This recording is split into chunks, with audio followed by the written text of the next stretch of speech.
Hello friends, स्वागत है आपका mysurgery.com के इस चैनल पे जहां पर हम देख रहे हैं कैंपस प्रिपरेशन से रिलेटेड वीडियोस। और हम आज देखने वाले हैं जावा का एक प्रोग्राम, और ये हमारा अभी तक का 15th प्रोग्राम है जावा का, जिसमें आपको आउटपुट निकालना होता है और उसके बाद मैं उसको एक्सप्लेन करता हूं कि इसका सोल्यूशन क्या और कैसे आएगा। तो आइए स्टार्ट करते हैं, देखते हैं आज के प्रोग्राम में क्या खास है। तो दोस्तों, ये रहा आज का प्रोग्राम, जिसमें हमने एक एग्जाम्पल नाम की क्लास बनाई हुई है। मेन फंक्शन है उसके अंदर और कुछ लाइंस लिखी हुई हैं। आप चाहें तो स्क्रीन को पॉज करके इस प्रोग्राम को इत्मीनान से देखिए और सोचिए कि इसका आउटपुट क्या आना चाहिए। नीचे 4 ऑप्शंस मैंने दिए हुए हैं: compile time error, run time error, equal, not equal. इन चारों में से क्या आंसर सही है ये आपको बताना है। इत्मीनान से देखिए, जितना टाइम लेना है लीजिए, स्क्रीन को पॉज कर लीजिए और जब आपका आंसर आ जाए तो स्क्रीन को रिज्यूम करिएगा, क्योंकि अब मैं बताने वाला हूं इसका सोल्यूशन। तो मुझे पूरी उम्मीद है कि आप लोगों ने इसका सोल्यूशन निकाल लिया होगा, आपको समझ में आ गया होगा कि क्या आंसर होना चाहिए। अब मैं आपको बताता हूं कि इसका सही आंसर क्या है। इसका सही आंसर है नॉट इक्वल। कि हम लोगों ने तो सोच लिया कि इसका आउटपुट नॉट इक्वल आएगा, लेकिन इसको एक बार हम टेस्ट और करके देख लें। एक बार इस प्रोग्राम को कंपाइल रन करके देखते हैं कि क्या वाकई में इसका आउटपुट नॉट इक्वल आ रहा है। तो मैं यहाँ पे टाइप करता हूँ javac example.java। तो इससे ये कंपाइल होगा। देखिए, कोई एरर नहीं है, कंपाइलेशन सक्सेसफुली हो गया है। अब हम इसको रन करने जा रहे हैं। ये मैंने रन किया, आउटपुट आया नॉट इक्वल, जैसा कि एक्सपेक्टेड था। कई लोग हो सकता है ये सोच रहे हो कि इसका आंसर आएगा इक्वल। देखिए, कंपाइल टाइम एरर तो है नहीं, रन टाइम एरर भी नहीं है, ठीक है। यहां पर या तो इक्वल आता या नॉट इक्वल आता। अब इसके लिए आपको स्ट्रिंग के बारे में कुछ बेसिक बातें समझनी होंगी, तो आइए हम पहले उसको समझ लेते हैं। ये जो 2 लाइंस हमने इस प्रोग्राम में लिखी हुई हैं, यहां पर हम 2 ऑब्जेक्ट्स बना रहे हैं। एक ऑब्जेक्ट बना रहे हैं स्ट्रिंग टाइप का, लेट्स से ये एक ऑब्जेक्ट है और इसके अंदर स्ट्रिंग रखी हुई है mysurgery, इस प्रकार से, ठीक है, ये रखी हुई है। अब इस ऑब्जेक्ट को रेफर कौन कर रहा है, इसका रेफरेंस कौन कंटेन कर रहा है? S1। हम जानते हैं जावा में ऑब्जेक्ट्स डायनेमिकली बनते हैं और ऑब्जेक्ट्स के कोई नाम नहीं होते, ऑब्जेक्ट के होते हैं केवल रेफरेंस नंबर, जिसको सी लैंग्वेज के प्रोग्रामर एड्रेस बोलते हैं। तो ये जो रेफरेंस नंबर है ये S1 में स्टोर हुआ है। तो S1 ऑब्जेक्ट नहीं है, पर S1 रेफरेंस कंटेन कर रहा है उस ऑब्जेक्ट का।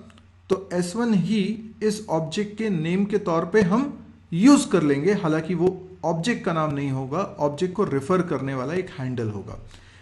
इसी प्रकार से आपने दूसरी लाइन में एक और ऑब्जेक्ट बनाया और उसमें भी सेम स्ट्रिंग रखी, यानी mysurgery।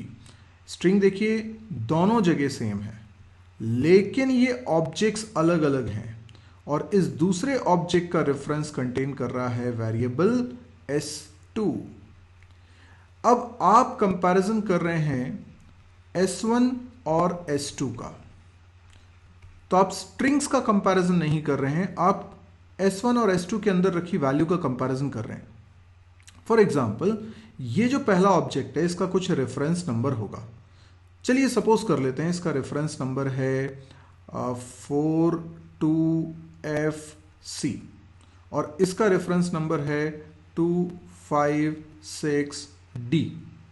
तो ये जो रेफरेंस नंबर होते हैं ये ऑब्वियस सी बात है अलग अलग क्या होंगे इससे मतलब नहीं, लेकिन अलग अलग ऑब्जेक्ट्स हैं तो अलग अलग ही होंगे।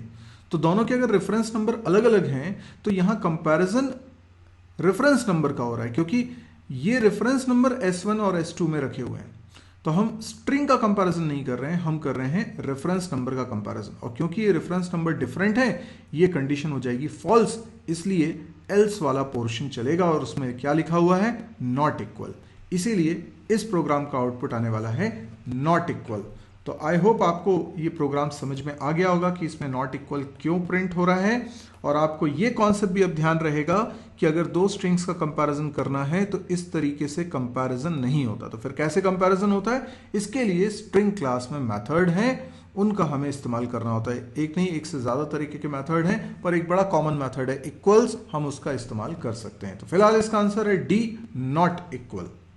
अब यदि ये वीडियो आपको पसंद आया तो इसको लाइक करिए, शेयर करिए, कमेंट्स दीजिए और इस चैनल को जरूर सब्सक्राइब करिए ताकि जब भी कोई नया वीडियो मैं पब्लिश करूं उसका नोटिफिकेशन आपके पास आ जाए। इसके अलावा आप मेरी वेबसाइट mysirji.com को जरूर से विजिट करिए क्योंकि इसी वेबसाइट पर आपको मेरे सारे वीडियोस के लिंक्स बहुत ही ऑर्गेनाइज मैनर में मिलते हैं।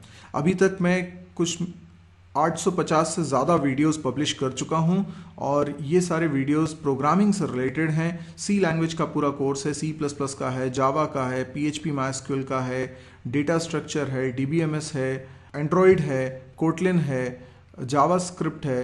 तो बहुत सारे कोर्सेज आपको यहाँ पर मिलते हैं, आप एक बार इसको विजिट करिए। और यदि आपको ऐसा लगे कि ये बहुत काम की वेबसाइट है तो आप दूसरों को भी इसके बारे में बताइए।